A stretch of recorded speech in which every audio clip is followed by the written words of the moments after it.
Welcome to the Lean Practice Podcast. I'm Angus, joined with Aaron and Nathan, and the idea here is pretty simple. It's three of us just talking about the profession, what's working, what's not, and what's not being spoken about but probably should be. Between us, we've seen bullshit advice that's causing courage to quit the profession by the time they're 40, and we'd like to just help put an end to that. We aren't really in this to tell you what to do, how to do it, or what the best playbook is. We're here to just show you what it actually looks like to build a practice around the life that you want, rather than the one someone else drew up for you. That's really it. Let's get into it. Cool. All right. So we're down a team member this week. It's just the two big dogs, Angus and Nathan. Here we are. Today we want to talk associates, what actually makes them succeed, what makes them not. Because I think the blame can get laid on either party, the owner or the associate. So I think we just want to get into both. Who's doing good ownership, good associateships, bad associateships? Who's a good associate, who's not? What are the characteristics? What have you seen? Obviously a bit of a diverse viewpoint here from I've trained a bunch and I could see them, what was succeeding and what was not inside of practice. And then I could see of those associates who became clinic directors, who was going to be a good director and the attribution and the personality traits and things that they had to then lead an associate in their practice that they were watching. And then Nath has obviously been an owner, been an associate, had associates, trains associates for other owners, seen other owners, how they train their associates. There's too much. There's so much going on. Spent a bit of time shitting on associates, not intentionally, but just from when we're talking about bloated models and the setup. So it'd be nice to chat about what associateship can be. Yeah, exactly. Because I think at the end of the day, we still want to support, associateship is crucial. So it's more so just making sure that they're talking about why they're not working and why they are for some and not so much, and maybe why they're getting a little tougher too. I think our angle most of this for a lot of this has just been for the owners trying to support them and get their revenue back. But then it's also associates need support, and your launch product directly solves that problem. So it's a good opportunity to go in and talk about those things. So hiring an associate, extremely exciting times. Also one of the biggest common things that breaks a practice. So knife's edge here, extremely fulfilling, extremely exhausting. Either way, we may as well work out what the trends are that we're seeing, I suppose. Nath, let's start off with your first hire. Just tell us the story. What happened?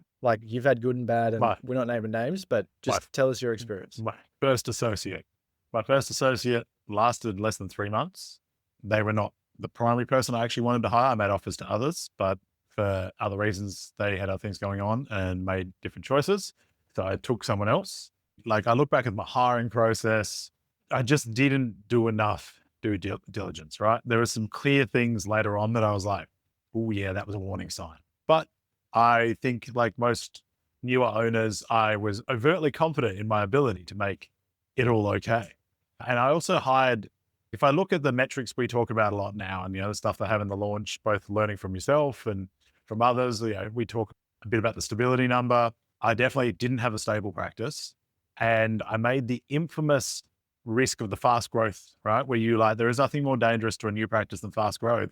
Because I was like, I'm so busy. Obviously, if people are missing out getting in, if I just put an associate in, it's going to solve that issue. And then at the same time, just to add a third plate to spin, and my God, if you ever get this opportunity, don't do it. I had someone random reach out and be like, hey, would you like to open the chiropractic section of our health clinic? We think you're doing great work online. That's all stuff, dude. I think it'd be great here. Had the conversation. I was like, sweet. Yeah, I can run my practice. It's in a growth phase. It's only been open for 6 months. I can hire an associate. I can open this other practice and put the associate in both. It's only going to go well. Did no real background checks on the people. Didn't properly suss out the thing. Just was like all in. I can only succeed. And yeah, like I said, 3 months later, I terminated the contract with the other space for reasons that will not be spoken about today, and then terminated the contract with the associate. We left on good terms, but it was not good. It was not a good time out there. Again, another learning experience. That one probably cost me a good $15,000, $20,000. It was actually a very cheap experience in the realm of business ownership, but it was just too much, too soon, not stable. And then I think the things that I should have picked up, the skills weren't where they needed to be. And I should have had a better process to weed that out, which I now do, because I had to learn that again, which will be another story. Number two, just because someone says they like going and doing screenings, they like doing talks, they're from a background where they're used to having to build their own patient base, does not mean they really can do it. And you see this all too often with the owners that I've worked with, where, the associates that talk huge games about their ability to grow a practice and come in and then are just like, I'm going to chill out. You're like, oh, why didn't, you got no one booked today. Why don't you go do something? They're like, I think I'm just going to chill. And so that was Yeah. my first and harshest lesson. So you've said screening processes a couple of times. What are Yeah. what's a red flag? Just a couple of red flags. Drop them if you're Oh, talking to people. because I think, like, I have within the launch driver thing, I call it the like 10 associate commandments. And it looks at things like, I want someone that actually knows what they want to achieve, right? And if they want to open their own practice in 3 to 5 years, so be it. That's still a potentially good opportunity in your practice. But you want someone that's got some go. I want someone that knows a bit about where they're at, but is open to being coachable, right? Non-coachability is a super big red flag, right? If they don't take feedback, they're not positive about it. And then if they're early in their career, right? So most of the people that I've hired have been in their first couple of years of practice, either new grads or within a couple of years, and they're not excited about it. You're like, all right, so I'm going to start you working here. And they're like, I'm going to get you to work on a Saturday. And they're like, oh, Saturdays are soul destroying. I'm just like, yeah, we're going to move on. That's a massive red flag. The other red flag, and this is the one I didn't pick up on first time, if they were a 6th year, real problems.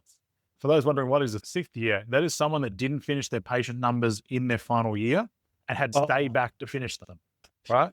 Now, caveat, I know a couple of people that couldn't do it, and they were for reasons like they had a severe injury, one AC separation, one fractured their forearm, so they lost 3 to 6 months in rehab. Of course, right? That makes sense. Over COVID, we had a couple of students who didn't want to get vaccinated for their own reasons. And obviously at the time, they couldn't go into the student clinic. So they had to wait for those mandates to finish. So they finished later. So be it. That's their thing. The point is, if there's a legitimate reason, sure. In the case of the person I was speaking about, it was just them being lazy. And if you can't clear your clinic requirements inside of the 12 months, that is a massive red flag for any employer. Yeah. Is that, what are we talking? 250 visits and 50 new patients or something? 250 and 50. I think it is the standard usually, right? If you want to get someone to see most associates, you're looking to get them to around that 100 a week mark, right? In the traditional sort of models as a minimum, and they couldn't do 250 visits, 50 new patients in 12 months. Yeah. That is a worry. You're in trouble. Yeah. That's because at the time, to be frank, they're in trouble. Yeah. Like at the time, I get it. When you're a student, you're like, oh my God, where am I going to get 50 patients from and do 250 visits? But then when you just get in and hook in, it doesn't take much long. But if they've never got that hook in, I suppose that's, I've never heard of a 6th year student. Yeah. But even look at it, like 250 visits, 50 new patients. Let's say you're in there for 50 weeks. I'm just going to be like, just for the maths, five regulars and 1 new patient a week. And if you're doing a decent job, that should summate pretty quickly, right? Most people should easily finish September to October and be ready to go through. Like I can remember a student telling me, and this is again an aside, but they were like, oh, I'm not really focused on my numbers, so I just want to get my exams done, then I'm going to focus on it. And I was just like, that is one of the worst ideas I've ever heard. Because you're going to get to November, finish all your exams, and have 150, 60 visits to do, and wonder why no one wants to hire you, and now you're more distracted and stressed. Yeah. Okay. We've gone into students here. Hang on. The red flags was basically coachability and then desire. Do you actually want to show up? Yeah. Are you going to put in the work? That sort of stuff. I would say for me, probably not a red flag, but I would say, so where my experience comes from is we hired into a predetermined model. So we knew what the care plans were. We had all the training. I built all the training. I could take someone from 0 to 100 visits in like 12 weeks or whatever. That was the whole idea. So that obviously meant conversion training, retention training, leadership, all this stuff, basically everything other than marketing, because that was what the company provided. It was like, we will load you up. You just get in there and you do the work. What I found was we would find coachability and desire. But then the third thing for me was, how aligned are they with the process? Like what the model is for that business. And sometimes if they were a grad, they didn't know what they didn't know. So it was like a learning experience. They're probably never going to hang around. But in my own practice, I wouldn't want to hire someone knowing that they're going to learn and then leave in 2 years. It's like, I'd actually need an alignment with how I practice, how they practice, what they believe in, my stance on philosophy. But I do think that there is some kind of agreement on what we both agree on and how things should be done. Not meaning that you need to be duplicates of each other, but you definitely don't want to be arguing about dumb little things like, oh, that person should have been on a 12-week plan versus 10-week plan. Like that I find causes more problems than personality differences. Banging example is I had this in this practice, we had one guy, genius, like super, just like really intelligent, white shirts, just white bread. And then another guy who obviously still very smart, but like floral shirts, just the complete opposite, wellness, wanted to get like this pink fluffy rug in their practice, like the complete opposite. They disagreed on personality so much, but the one thing they agreed on was how they looked after people, and they were cranking. They were seeing like 600 a week just between the two of them. So I think the third thing there really is, do you have a fundamental agreement on what care looks like for patients? Because I notice when there's not, there's an expiry date on that relationship, because eventually someone will want to move on. But that's just my experience 100%. from. Mate, like, sorry, that is 100%. And I think I have probably assumed as owners, you should have already weeded those people that don't fit the model out, right? Like Exactly. it's like sometimes you just can't know till it's too late. I've had that experience as well with another associate where we went through full training, we went through alignment, everything was good, all the things were said were right. And we started training them in, and literally like 3 weeks into training them in, they're taking over from another associate. You're just like, oh, you've said you want this, but you can't actually do it. Like this person, unfortunately, had spent too long in their career already. I hired them because they were an experienced practitioner to take over an experienced base. The model they came from had unfortunately like made them so disenchanted, so pushed down and exhausted that they thought, all right, I need to change the model. I'm really excited to do this. Came in, didn't have the capacity to change. And unfortunately, we ended on great terms, but this person no longer is a chiropractor. They just didn't have it. And so you can still get caught out, but yeah, like so much of your hiring process has to make sure they actually fit within your model. And might people have to come hang out, usually over a couple of weeks, to make sure they have to like being in the space. They have to like the people, and they have to like the staff, and they have to see themselves long term. Because like you said, yeah, unfortunately with a lot of, I think, newer associates, they'll say what they need to say to get a job without realizing that all they're doing is hurting themselves and the owner. Because then they're like, I have a mate of mine who runs multiple successful clinics now. As a new grad, he didn't have a job yet, and he was really stressed about it. So he took the first job that got offered to him, which was as a Gonstead clinic, and he could just Gonstead, but wasn't a purist Gonsteader. And so goes into this clinic, and I'm like, but it's Gonstead. You don't want to do Gonstead. And he's like, yeah, but I'll just change it. And of course, got fired because he was changing things away or quit. Like, I don't remember what it was. It lasted no time at all because he didn't want to actually do the thing the clinic was. And it's just, I mean, it can never work. Like, you can't bait and switch people's care, just like you can't bait and switch the way you want to do care, right? 100%. And it goes both ways too, because I was on the other side, accepting people knowing that they probably weren't going to fit long term. Just And the when I say long desperation of term, needing yeah, body. needing to fill positions basically. But obviously that's a completely different model. But I think at the end of the day, knowing your model is the other one. It's actually mapping that thing out and knowing what you sell and what your fulfillment looks like. And understanding on both sides what level of freedom, like where there is freedom and where there isn't. Yeah. So then moving into, let's start with the owner. What do they need to bring to the table? What do you, in your opinion, think? So let's assume they've got to their stability number. They've got a stable practice. They've got through that hypothetical world. They are truly ready to hire an associate. What do you need to be Like, what do you need to be prepared to expect? What surprises can come up? And is it, I don't even really feel like I need to ask this, but is it a passive income stream? The laugh should tell everyone the answer to that one before we even get there. But sorry, I'm still recovering from that idea. First and foremost, if we you're ready, we're going to do this. The number one thing, the mindset the owner has to have is that this is allowed to take as long as it takes. Like the old adage, hire slow, fire fast, is so accurate in what we do. And that's why we're probation. So you can, if you have to, and unfortunately you have to be the bad guy and put your own pants on sometimes and be like, this is not going to work. It's the right thing for both people to set that down, but you can't rush, right? It doesn't mean like you tick the boxes, we're ready to hire. And then you're like, sweet, I'm hiring tomorrow. First person, right? No, you have to have a process and be willing to admit that you can go all the way through the process with a bunch of people and just be like, none of you are good. It's like, just because you had 5 people hire doesn't mean one of them has to be inquire, doesn't mean one of them has to be the hire. Sometimes you just have to admit that of all of them wasn't good, I'm going to go back to market. And again, saying that someone is not right for your practice doesn't mean they're a bad person. It just means they're not right for your practice. So you have to have a clear understanding of what your practice does and doesn't do, what it entails, and how you want to practice. And then you have to have what you're hard and fast on and what there's some wiggle room, right? But I always have, I mean, we've talked about hiring processes before, but part of my hiring process is about getting the applications to show different things. So I love using if I'm going to do an online ad, and listen, a lot of my hires have come from just networking, meeting people and meeting great people that way, which is still the way I think most of the best associateships happen. But if you are going to go hire, first thing I'm going to do is put an ad up, and usually I'm going to use the Facebook groups because Seek, I don't think has any benefit over the actual Facebook groups.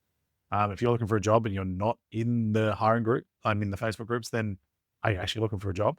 Because if a job ends up on Seek, that's a worry. But I'm going to give them some tasks to do because I want to see, can they like actually do what you ask them? So it's like, usually you're going to say, hey, like DM me this, and then I'll give you your next thing. And then I'll be like, hey, email me a video of you answering the following 3 questions. And they're kind of redundant. What chiropractor to you? Why'd you get into it? What do you do in your spare time? Right? I don't really care about the answer. I just want to see if they'll do it. I don't care about the quality. And then, attach the CV and that. If they can't do that, like I've literally had associates. In fact, the first associate I hired, the one I was talking about before, I then got a message from someone who did just this, and that person hired and literally emailed them and was like, I refuse to do the video. If you want to talk to me, you can. And the person was like, is this guy serious? I was like, yeah, that's exactly what you're going to deal with. So just kick that person down the road. If you can't follow it right there, if they don't do what they're told, if it's an innocent mistake, sure. If they don't do what they're told, they're already off the list, right? And then it just goes from there. Then I want to talk to them on a phone. Then I want to get them in my clinic. They need to adjust me. They need to hang around the clinic for multiple shifts over multiple weeks. They need to adjust me again. They need to adjust my staff. And then we go to a proper interview where we really set out their future. And then I'll put an offer to them. I'm not talking about any of the subtleties until we get to that end stage, because I need to know as an owner, is that going to happen? And then I need to have, if you're a decent owner, you should have an onboarding plan. It doesn't have to be like a Fortune 500 company. I meet with my associates every week for the first 12 weeks. And we go through their report of findings, their check-in re-exams, their daily communication, their marketing. We build them out. And then we get to a point where they now guide the meetings, and the meetings usually go to fortnightly, and they will then bring in what's going on for them. Within that, you're going to have time for case-based, you're going to have time for PD, but you're developing them, because most of the people I brought on are not taking over a practice, but building a new one, right? So that's got to be really, really clear. And then I think from then on, it's just adapting on the fly. If you feel problems as an owner early on, you have to hit them head on. Don't assume that you have the masterful ability to just figure it all out. Because again, everything falls to the level you tolerate. And certain things are tolerable, right? Like you got to pick your battles, but you also have to have those conversations, because if you don't have the conversations with the way things are, you also don't have the right necessarily to move people on if you don't have documented conversations of things not going the way they should have. So that's the negative side. The positive side is just take your time, because it's the best thing for you. The worst thing you can ever do to your business is go for a quick hire, because usually it works out poorly. Yeah. So let's just say you're a solo operator right now, life's breezy, you've got a good margin, you're chilling. What personal development skills should you be looking for to be able to manage this person? What are you not having to deal with first? What are you going to need to be ready for? Yeah, listen, I think there's a level of leadership and organization that none of us trained in, right? Unless you've come from other specific backgrounds, no chiropractor is usually trained in that, especially if you've gone from school to uni, right? If you spent more time in like maybe community groups, in sports clubs, in terms of that kind of thing, maybe.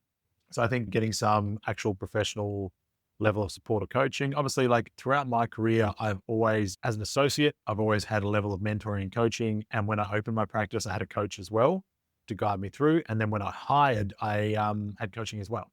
So I've always had someone in my corner supporting me. Doesn't always mean it still goes well, but it's definitely gone better. And also you've got the sounding board to be like, hey, this doesn't sound right. What do you reckon? They're like, yeah, you already know it doesn't sound right. So I think always having support is the big thing. I think you can't underappreciate the value you can get from that if it's done well. And like, I always think in most cases, the first hire a owner makes before a CA, before anything, is some form of mentoring or coaching, because you should rationalize your bigger decisions through that. It doesn't mean you're always under coaching, but throughout my career, I'm always in different seasons of coaching, which is why I've been able to transition now, support people that way. So I think that's probably like where I would focus. I think the other thing is, if you don't actually have your processes documented, then you have to have a level of documentation to be able to teach people, right? These days you can do Loom videos, you can do Scribe, you can do all sorts of stuff, but you have to be able to train the team in. And so if you don't have that, you need to probably set that up before you even take the hire. But those are the two areas. I think, if you can prove that you can run a decent practice, you're at a point where the practice can support hiring, you don't necessarily need more coaching in that. You need coaching in people management, in accounting, in understanding, like setting KPIs and all that sort of stuff, rather than the other side. Yeah, because that's an interesting space, hey. Because I would say I've overcooked the KPI. I've been down that path. What's it called? EOS, all that stuff. Yeah. That, yeah, and it got too, it got too complex, too much. At the end of the day, we're running a freaking small business with 3 staff. So what are we doing? The reason that that's what we've talked about now, before, right? You can't take Fortune 500 into a small brick and mortar, but you need to adapt it for the size of the organization you're in. Yeah, and yeah, exactly. And you're going to piss people off if you don't. But what I've come to appreciate now is that the reason all of that exists is that we're goal-seeking organisms. So as the owner, one of the things you need to develop is to be able to I don't know, like pre-planning, predetermined, I don't know what you call it, but it's like you've got to have those things so that you can lead your team to that next stage. Because if you don't and you let it sit, problems start coming up. So we've got to set the goals to like move forward. That doesn't mean you need to have a team meeting every week for half an hour on this and it's just have like the whole point of an organization is to put everyone together, progress to a goal. And then you can do that every month, you can do that every cycle, whatever, every quarter, sorry. But if you don't have, that's when people start doing random shit and things just get really random. So I think that's a skill, is like recognizing the bigger plan. Because when you're operating on your own, you don't realize it, but you do have your own goals that you're just doing. Writing out a care plan, doing something, it's just like random bits. But then it's like you got to get a sequence together so that people can see the sequence, and then you can give people the task to get there. And that's how you keep people on, the right page. The other ones are people management. So I've tried to visually show this before. I'll try and explain it. Basically, it's like you and a CA, one relationship between 2 people. If you then hire an associate, you've then got 3 people. So now we've got a triangle with 3 lines between it. So you've got to manage your relationship with both of them, but then also you as the owner have to manage the relationship between the CA and the associate. That's actually your responsibility. So that's 3. This basically just compounds as you go higher. But if you go to 4, there's now 6 lines between 4 people. So like the amount of relationships that you're managing continues to multiply with the more highs that you get. And I think that's why when people do get to that 4+ people in the building, they start to be like, oh, all I'm doing is dealing with people problems. Yeah, that's what you've created. That's what you have to manage the relationships. And if you don't have a goal to progress towards and you're not proactively in front of all of that, that's when you start to get that festering. We used to call it like white anting, like eating away at yourself inside your business, basically. So I'd say they're 2. You start to get the little cancers. The cancers, yeah. And they don't sound like it's not like a simple skill to develop. But that's what I find is the difference between an owner that's just like really chill and in control, is like they can handle that. They're always ahead. They already know what's coming, compared to the one that's like very reactive. And that's exhausting, because then you got to go and look after patients who are all reactive. Your team's all reactive. You're reactive. Yuck. Not a good place to be. Yeah. I mean, that's probably the biggest thing that people need to understand when you hire, is your job is moving from clinical to people management, right? The bigger your clinic gets, the less you're going to see people and the more you're going to manage people.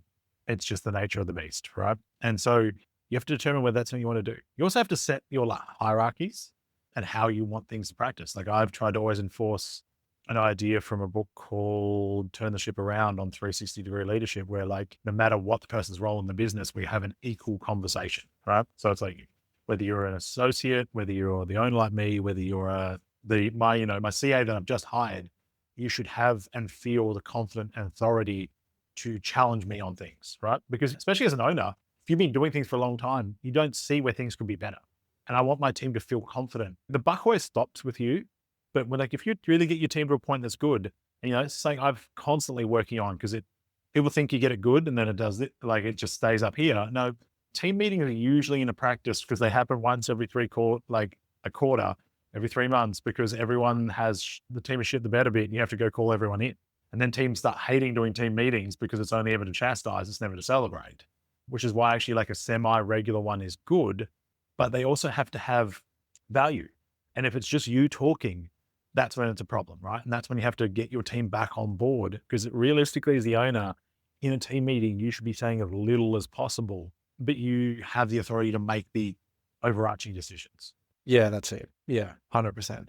Then if I'm an owner and I've got my associate, I've always found that when an owner's hiding things, usually this is financial, it's a worse situation. I totally understand why. At the same time, I totally don't understand why. What's been your experience? Is this where you like don't let people see like the financials of the practice and what people are getting paid? Is that what we're discussing here? Yeah, so sometimes as an associate, you have no idea how much it costs to get a new patient acquired, how much billings Yeah. you've made. That's transparency, basically. Yeah. Oh yeah. No, listen, I never fully understood it. I've seen a lot of businesses that hate that being transparent. Like my clinics always have, my staff always have full access to see numbers, see details, see financials, to understand what things are costing, what's working well, what's not. 'Cause I think also like it enrolls people and shows that you're valuing their development and where they're going to go because you assume they want to be an owner at some stage, whether they do or not. So you're helping support them with it. And then I think it really helps them understand why they get paid a certain way, or if you have to cut things and change things, why that is. We talked about this, I believe, on another podcast. So this idea that what we're starting to see more and more of is people cutting back their associates, right? And so I saw a thing where a associate's asked, it's gone, hey, I've got a shift, and straight away the shift's not busy. So the team has taken away my CA. I think I should get paid more now because I don't have the CA. And that tells me that they haven't been transparent about what that shift's costing. Because if that associate understood what it's actually costing and why they've had to take the CA, they'd understand that what's actually happening is they're about to potentially have to let that person go.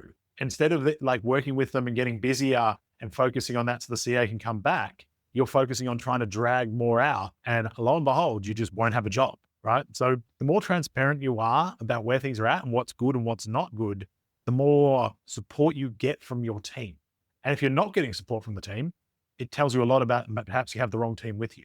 Okay, so summarize an owner, I would say patience, proactiveness, people management, all 3 Ps. And was there any others? Transparency. So you treat them like a human, really. They're probably the things that when you're on your own, it's not an issue. It doesn't exist. And then when you got a team, all of a sudden it happens within a hire and you're supposed to know all this stuff. So there'd be the things that I would at least consider preparing myself for, maybe, learning more about it, joining these coaching courses, as you said, doing courses, stuff like just to prepare yourself and see how other people manage that stuff. Then if we go to the associate side of the coin, so we're talking what actually makes a great associate, what kind of a person, what attributes do they have? I don't want to do this from a person hiring an associate. I want to do this from you were an associate once, what made you great and what made you stand out from your peers. Yeah, like I think the way we're looking at it is like, what are you bringing to the practice as an associate, right? Because at the end of the day, like I think the one simple thing for me has always been the simple mindset. And when I started in the industry, I guess we cheated because you were literally this, is that I treated the business I went into like it was mine. Not in the sense that I took advantage of it or that, in the sense that like growing it was a lot, like I got a substantial long-term benefit from it. Other than just getting paid, I built authority, I built trust, I built certainty. The busier I could get, the more I supported the business, the more the business supported me. It was never like, what can I get? It's how do I just build this thing? And I understanding that I was going to have to do a lot more work than just look after people. All right. Like it was just a given. The best as an associate, I never even assumed that I would just turn up to practice and it would be fine. Or I would just turn up to practice and I would get new patients. I was like, any patients that come for the practice are a bonus, massive bonus, but I'm going to go do the work. And any downtime, I'm going to be doing more work. And so I just kept pushing and pushing. And that's what I've done in every practice I went into. It was like, go as hard as you can. I mean, I had an associateship where the practice's website got shut down for reasons that it was like some kind of trademark thing. So there was actually no online platform in a time where it needed. So I went and paid and built my own website, which right now with Claude, it's probably easy. Back then, that cost a lot of money. And it didn't even necessarily book people into me. It booked people into me and others. And I say like, but it was just like, I'm going to go do it. I went and joined networking groups. I paid to be part of them. I realized that doing the work built a better version of me, which was worth more to a business, which meant I got paid more, meant I got to develop skills still on someone else's dollar, and I could use them long term. And it gave me an ability, I believe to this day, that is I could be thrown out of a plane pretty much anywhere in the world and I could build a practice. Might have to learn a language, but other than that, I've had to do that once as well, right? So I just think there's a difference between in most practice, we are an employee, whether you're under a facilities, whether you're under an actual employee contract, but the employee mindset in a small service-based business is one of the most dangerous things for you as an associate to be. Because if you just think everyone else is going to do for you, you're going to turn up and get to go home. You're just not going to get you won't enjoy it, especially if you're in the profession. Like people are like, I finished uni, it's good to go. I was like, if anyone who finished high school, it wasn't like you then just got to go cruise in life, right? You went to work. Or you went to uni. So I think it's like the same thing. It's like we're getting in there and we're going to go hard, like really hard. I'm going to go for it up until a point where now I can cruise and get all the things. And I think it's like I don't think all associates need to feel like they want to be practice owners one day. And I don't necessarily think even all associates think they need to do everything. Like you don't necessarily need to want to do a personal brand social media. You don't have to want to do screenings. You know, but you have to want to do something. You have to have something about you to do that. Because if you can do that, your owner can support that and you can get the benefit from it. At the end of the day, the whole point of entering into a employment arrangement or a relationship is to get the best for both parties. And I think that what often gets lost on both sides is that if you're not happy, it's very likely that the other party's not happy as well. And we only want things where people are happy. Ultimately, we've already said coachability, but again, it's proactiveness, going out, doing things, being a part of the team, understanding you're not there to get held up. It's I'm going to get in and I'm going to stand my ground here. I think the simplest way that I explain it is because I know, as you said, not everyone wants to be a business owner, which is cool, but treat it like it is. As you said, you were doing your associateship on someone else's dollar, but you're ultimately, you're the product. So it's treat yourself like you are the business or the service, because everything you do then reflects yourself. And that's going to, the whole concept of the invisible handshake I think it's a trading term, but it's basically traders make investments to make money for themselves, but ultimately getting a good performance then means that their shareholders get some money from it too. So it's like a selfish act makes a selfless act at the same time. It's an invisible handshake. It's the same thing. Build yourself, better you, better everything, make yourself better, treat yourself like a business. That doesn't mean you need to do paid ads or build a website. It just means you need to do a freaking good job with who's in front of you and build your own brand. What that is just you build yourself, because that's going to help the owner. It's going to help you. It's going to help your community. It's going to help you see out. I think that's the thing sometimes, we have that employee mindset that's I'll just be here for the hours. But then we're in this opportunity where most contracts are structured where the more successful you are, the more which for a lot of professions, that's not an option. You go work for someone in another profession, you're not getting that opportunity. So it's it's a chance to be an entrepreneur without the risk. So much so. And I think people underappreciate, you can become a very successful associate, make huge money, often more than a lot of owners will make, and have a great lifestyle. I know a number of associates, and I've been one of these previously. I just felt the drive to make the jump, and I also wanted to move state, where I'm taking home better part of 300,000 a year, working 4 days a week for 24 hours. And at a point where I literally just turn up to practice, see my people, do my notes, go home. Very limited other extenuating things, beautiful lifestyle. But I did 2 hard years of graft to get there. But at the time, if it wasn't for the fact that I had a family and I wanted to move back across the country, I had no intention of opening at that time because life was already so good. It was why would I want to undercut myself to do the next thing. And that's where I think people are losing it. They're like, if you're an associate and the associateship's not going well, so you're very rarely going to be fixed by doing your own thing. Like, or you need to be very certain. And usually, have you tried doing the other things? Because I think, again, like we said, it is a true relationship when you're in that employee thing. And if you give, you get. As I say, and it was a BNI, the network, it's like giver's gain. The more you give out, the more you get in return. And that goes for both parties.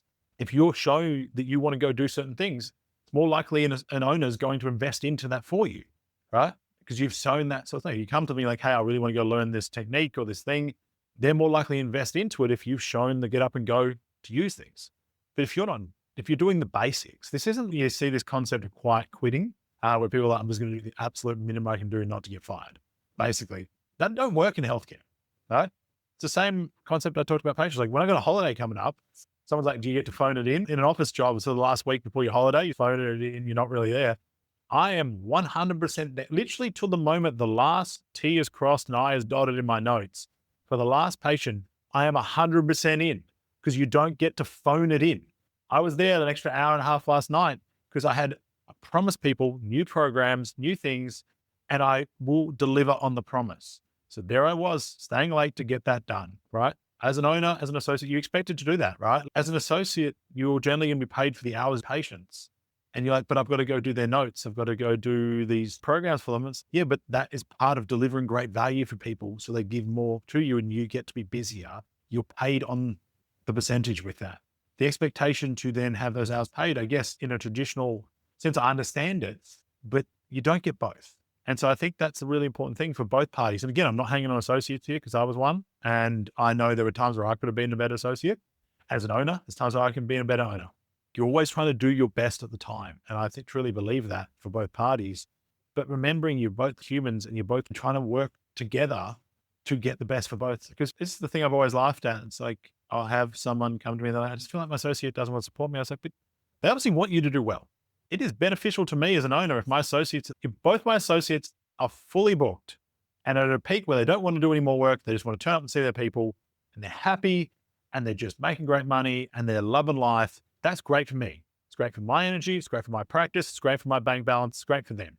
And then it gives me, if I want to do more, I can add another associate, right? But that's what I want.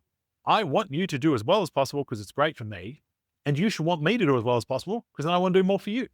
And I just think that we've almost gotten to a weird feeling like one can't succeed without the other being impeded in some way, which is disappointing because that's not the truth. You are a team. There is a level of respect you must have as an associate for the other person's business because it is theirs. Undercutting and doing those things is just won't work in any business. You would get fired. But by the same token, you should feel supported and empowered by your owner to get the best out of it. And one other thing I would add to our, some combination of things, communication is the number one thing here, right? If you can't have open communication with your principal, as a principal, like an owner, you can't have open communication with your staff, that's not going to work. That's bad. Ever. It can't work. If you don't feel like you can have the conversation without something blowing up, yeah, that's not going to work.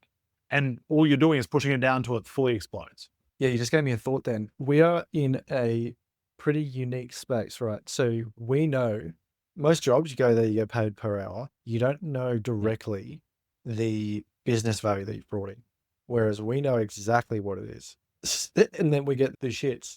But it's like, I can put my hand on my heart and tell you that if you maxed yourself out and you walked up to your owner and you were like, hey, I'm like fully booked. I'm bringing new patients to this business. Let's have a conversation about equity and not equity, maybe like percentages or maybe equity, but like percentages. Cause everyone's like, oh, I want to get more, but then it's like, they don't do more. So it's like, if you want to get paid more, freaking prove why you should get paid more because the owner will want to give that to you. As you said, if you're cranking as an associate, your owner loves you. If you're doing the bare minimum and then you're asking for a bigger slice of the pie that's already not profitable, it's not going to happen. And that's not a reflection of the owner. It's a reflection of you as the associate, not bringing any value to the table. 100%. And it's the same concept. Like I've had to mentor a number of newer grads and associates through. They're like looking at positions. There's two positions. Position one is, going into an existing practice, good owners, they say they've got a whole process to onboard. I like the style of the practice. I like all the things, but the percentage starts at 40%. And then maybe it has a climb to 50 after a certain thing, right? Other opportunity, it is a room in a GP office under an umbrella. There's the medical receptionist, but you have none of your own support. There's no other chiropractor in there. There's just the guy who owns the clinic and you're basically just going to run his business for him, right? Now, he pays 60%. And the people are like, oh, I want to go to this one because it pays more. I'm like, well, where are you at in your career? Because this one over here that pays more is essentially you just owning, like you're basically owning and running the business and everything and paying 40% back to this guy for the privilege.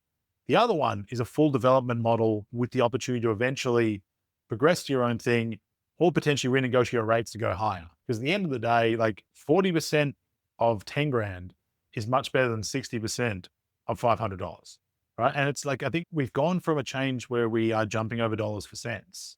And we're also forgetting, and we talked about this the other week, if you look at the physio model, the average physio percentage is in the mid 30s. It's actually outrageous. I have a friend who's a clinic owner under a franchise and he makes 50% of his volume, right? Like, which is unheard of in the industry. Through that, as chiropractors, we actually have always been paid very well. We had higher than average percentages and we saw higher volume. And it's absolutely great to be in that position. But we should always be making the calls on our next associateship or ownership based on what we want to achieve, what we want to do next, and how we get there the fastest, rather than just looking at the dollar or percentage amount and thinking somehow that's going to get you there faster. Listen, I want to, in full disclosure, before anyone's saying it who's listening to this right now, there are people trying to take advantage. Yeah, there is, right? I've seen some ridiculous contracts, but it's the rarity, not the majority. Yeah, you made a good point then too, which was like we speak about seasons in business. Like sometimes you go through these different seasons. So for you right now, you've gone through this lean process and probably moved away from that heavier model with the tools and decomp chairs, all that sort of stuff. There's also seasons in associateships. And there's probably something, I don't think I've ever spoken about this, but there's something in your first 10 years where you should just be learning. Like when I graduated, I was like, I just have to earn as much money as I physically can because I'm already behind. By the time I graduate, I'm already behind everyone else. So that's what I did. I went out, I was making like 300 plus. Then I realized I can run one practice and I wanted to learn how to run multiple. But what that came with was I literally got paid 150. So I literally cut my pay in half to learn how to run and operate multiple practices. But for me, I wanted to learn that. Like that was the thing. It was more important to learn that than to get paid. If I had said that to myself in uni, I would have shot myself. But the amount of stuff I learned then allowed me to go to the next thing, which was learning everything I know now. But that also came with starting my own business, meaning I didn't get paid for like a year. Every time it's been a brutal step backwards for my own learning. But what I do know now is that I'm very close to probably exceeding the 300 relatively soon. And I've survived. Like I would have thought going from 300 to zero would have been a bad thing. You make it work. When you're in uni, you think you can't make it work. You do. Like you just get through life. I'm not behind and I'm going to exceed past people extremely fast. But it's like the skills that I've developed by taking those steps and like deliberately choosing the next thing because there's an area that I want to work on is probably invaluable compared to, as you say, comparing 60% at a GP clinic where I'm going to learn nothing, or going to work for someone else on maybe a worse contract, but I'm going to pick up all these other things. So there's more than just the pay. Like I get it. Yeah. Like I know times are hard. Fucking try to tell me that. I know, but it's like, what are you learning? That's really what an associateship should be. Exactly right. And I think you make the point. What are you learning? Because you've just spent $80,000 to learn, and now you're actually getting paid to learn. It's almost like the apprenticeship in some ways, in many ways. You're getting now paid to learn, and the value of those skills is exponential. So again, I am in no way suggesting that people should be paid poorly. My model has always been fun, fulfilling, and profitable, right? You should make great money with a great lifestyle. But my argument's always been you have to do the work to earn the balance. But the learning, you don't get into this if you don't appreciate the gray, if you can't learn and develop. If you are in healthcare for any other, like for the money, you should go into friggin' like building equipment or something like that, right? Like some other crap, because taking care of people, though can be, I'm going to air quote lucrative through here, it's still middle class, right? Like you're going to become middle class if you do this well. There's very few chiropractors that are like billionaires, if any, at all through there. If they did, it's because they invested in something else or built something else, not because of their clinic. No one's got enough clinics that they're worth $1 billion. Fact check me on it, but I'm pretty confident it's not a thing. So the point is, though, there are a number of chiropractors that I know that are incredibly wealthy and successful and have done other things to get there. And they used the learnings of communication and working with people to see a need and build other things. Mm. And so what a joy that you can be an associate in the practice that you love, take care of people that you love working with, make great money, and learn at the same time to be able to build the best future for yourself. Yep. Nice. All right. So then I just wanted to, oh, sorry. I'm going to go on one other thing. And as an owner, don't assume that we aren't still learning as well. Because when you become an owner, you're starting a whole new learning journey. Yeah, 100%. Okay. So then going back to that passive income joke, let's realistically taking on an associate, what are we talking here? Like we've talked SVMs, all that sort of stuff. We know contracts are somewhere between 30% and 50%, 60 for some, but we don't think they work. You're not getting 40% passive income. What's the reality? No. Right. And like, it depends on where the person's at. I get to cheat here because a certain guy, this guy, may have built a thing called the associate cost calculator for this exact reason, because I was trying to figure it out myself. But you need to look into it, right? The way I like to think about it with associate cost, the biggest mistake that chiropractors make is assuming that an associate cost is just their direct costs. So if they bring in $4,000, you pay them $2,500, you made $1,500, right? That is the trap, because you don't do all the indirect costs of extra staffing, extra overheads, extra subscriptions, extra training. I don't necessarily put loss costs in here, but maybe like extra rental costs, depending on your agreements and stuff like that, right? And so that's why a lot of times associates can think that they're busy, but the owner's actually losing money on them. And that $1,500 can disappear really quickly. And so when I look at it, the actual direct cost needs to at all times stay under 50%. And that's usually inclusive of super, GST, stuff like that, right? Leave. For it to work for both parties, the overall, and like I have a tiered model where people go 40 to 50 to 60%, but it's on different sections. So overall, it sits around there. Or if they are going to 60%, they're so high above that we have created the separation, the wedge, that there's enough margin to be able to pay that through. Because there is a time where it outpaces it if you've set things up leanly. The direct cost then can't go much further. So your maximal total all in needs to be, in an ideal world as an owner, 55% max is where you want it to be.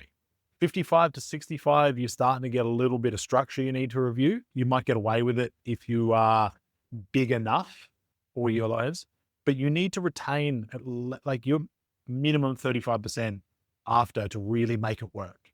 Anything beyond that, and that relationship's going to have a real problem real fast. Yeah. It's that simple in my mind. And would you say, because then obviously would you say that's at a certain threshold as well? So is that once they've broken even? Yeah, it's a really good point. So obviously we're doing this and I'm tracking it. When I talk to people about this in the launch, I'm like, you also have to give people time to develop, right? You have to expect that I expect within 6 months, any associate should be able to get fairly stable, right? Depending on what your threshold is. But people should be able to break even quickly. And then they should be able to get to a threshold where you were starting to see profitability and above within 6 months. If they can't do that in 6 months, that's why there's a probation period you need to move people on, right? That's just an obvious one. But yeah, you have to give people time to develop, and you have to be willing to work with people and extenuating circumstances at times, but you also need to know that it's going to be worthwhile in the end, right? Because this is the other challenge. And this is something that I think associates, we need to think about more. And I know I did when I was an associate, right? Like that person may lose on you for 6 months. So they might have a cumulative debt to you of $30,000, $40,000. And then you start getting positive and they start to get returned on it. And then usually a couple of months into it, the associate's like, well, I'm doing so well, I deserve more. And you're like, I'm still net down 20 grand on you. Can I at least get a chance here to get even? And then we can talk about how we go forward, right? So we often forget very quickly where things started from. And there are contracts, I think we talked about this on another episode, that you have to pay that back. If you don't breach your threshold, that adds as a debt. And when you start doing it, it gets garnished from your wage. And that's a very common thing in a lot of industries. I've seen contracts in chiropractic that it is there. I don't personally like it because I believe that as an owner, you're taking the responsibility of bringing someone in and you should be onboarding them going forward. And if you get to 6 months and they just are not doing the work, then you should move them on rather than make them self-punish themselves. But again, I don't have a problem with the contract. It's just not the way I like to do things. But yeah, like we need to understand the true costs, but also, for both parties, how do we make it as good as possible? And, for anyone listening, if you want a copy of the associate cost calculator, DM me and I'll send it to you. No problem. Or if you're already in the launch, you'll get it by the launch. But it's just one of the numerous things that are in there to support people. But it's a really, really important thing. And something I only built in the last probably like 3 months because I kept running into this idea. I was like, why are we not getting the true cost of an associateship? And why do both parties not understand? And when I put it together, suddenly it was just like, boom. And I have forwarded it on to a number of colleagues and they are just like mind blown by what's going on. Okay, well then I think a nice way to wrap that up is because even if it is 35% profit, let's say, it's not passive because you still have to manage that person. So it's not like it's some product that you just sell. It's a person that you're dealing with. So you're probably never going to have the passive nature. You can't go away for a year, come back, and they're still profitable because stuff would have changed in that time frame. So overall, I think where we sort of stand is it's both parties need to be proactive, coachable, patient, and in alignment of what they truly believe, how they practice, that sort of stuff. They also both need to have a healthy understanding of what the real situation's like. An associate going in thinking they should be getting 60, 70% is just out of touch with what the reality is. And an owner thinking that they're going to get 50% profit, passive profit from having an associate is also just as out of touch. It's just not going to work. Those profit calculators that Nath has, DM him, he will send them to you, join the launch, then he'll show you how to use them. It's really it's a thing that can work. It's a mutual benefit for both parties. Even if the associate intends to move on and do their own thing at some stage, you can still help the owner be successful and they can help you be successful. So I think I really liked today's talk because I think it was probably something we've been circling around. They're not complex things, but they're just the parts that make a difference day to day.